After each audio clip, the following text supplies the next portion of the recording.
Deal of pleasure to welcome for the first time Cindy Coates. Cindy, come on up.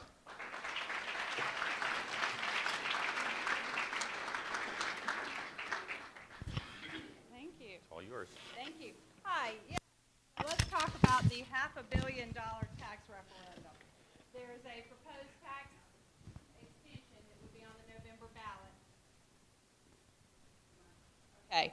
And it has a list of 35 projects. The same thing was done in 2010. There's a projection that will collect around $73 to $77 million a year. That projection is not done by our district officials. I don't necessarily trust them to give us those numbers. And so we've created a list that has about $490 million worth of projects with a contingency down below of some extra projects. We did this in 2010, and the projections have come back in that we'll end up with $470 million from that tax. We will have built every single project on the list that was on the referendum for that tax. The unique thing about this is that it will be on your ballot, so you will see the list of projects and decide whether that is something you would like to see built or not. Our latest data from COG is that we are growing at a rate of around 5% in population. There is roughly 100 people moving into Charleston County every day. And if you live near Mount Pleasant, you know we cannot continue redrawing attendance zone lines. There's simply more kids than there are desks. That's how it works. But I was asked to come and explain any questions that y'all may have today, and I will be glad to answer any questions. Okay. Let's take some questions. First question. Okay. Cindy, could you tell us if there's been an audit done, a forensic audit, to find out about waste and abuse of money? I know there was an article in the Post and Courier last year about $425,000 that was spent on 5 unopened, unused schools.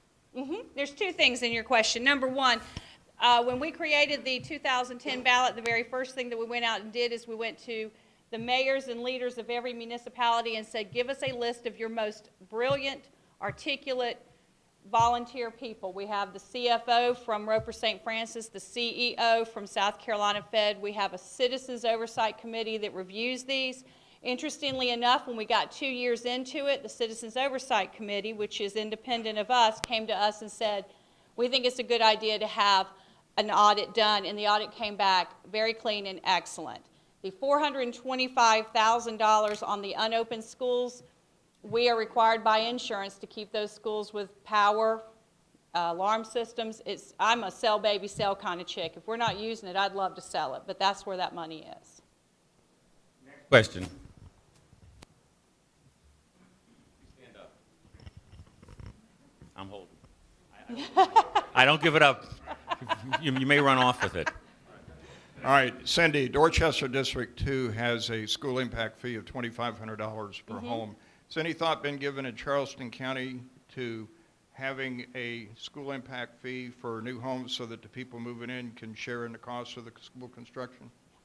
No, we've looked at it, we've thought about it, but right now as it stands, our board is not really interested in doing that. And the board as a whole operates. That's been discussed, but minimally at best, and not something that's gaining any traction with the board members.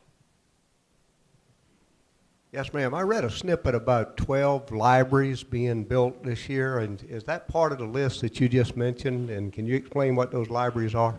Sure. The Charleston County Library System is also asking for a tax to be put onto the ballot to build libraries totally independent and separately from the school district. They're not our buildings. We don't operate their buildings. That's completely separate. Yes, I have a question. I'm in state education policy, and I'm wondering about the vote that was taken regarding the McClellanville High School. Sure. You know, at the state level, it is difficult to finance a school where you have 150 students, and that's at the elementary level. High schools are very expensive. And my question is, what's the merit of the vote to have a school in McClellanville for 129 students?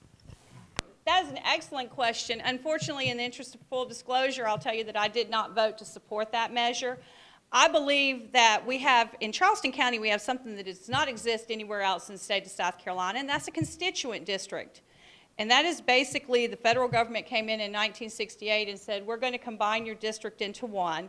We're going to draw constituent districts to allow you to continue to have what you consider local control.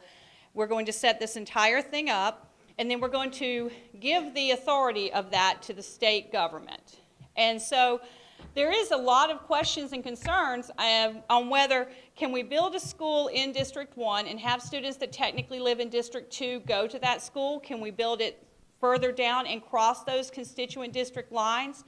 And I think that anything that was created in 1968 ought to at the very least be considered before we start building a school that can't have children from Mount Pleasant go up to it. But we definitely need to build 3 high schools between the Cooper River and the Charleston County line. I just think we need a little more studying and a little more input on how we can do those district lines with the constituent boards. And you're going to boot me off the stage. I'm going to boot you aren't off the stage. Thank you so much.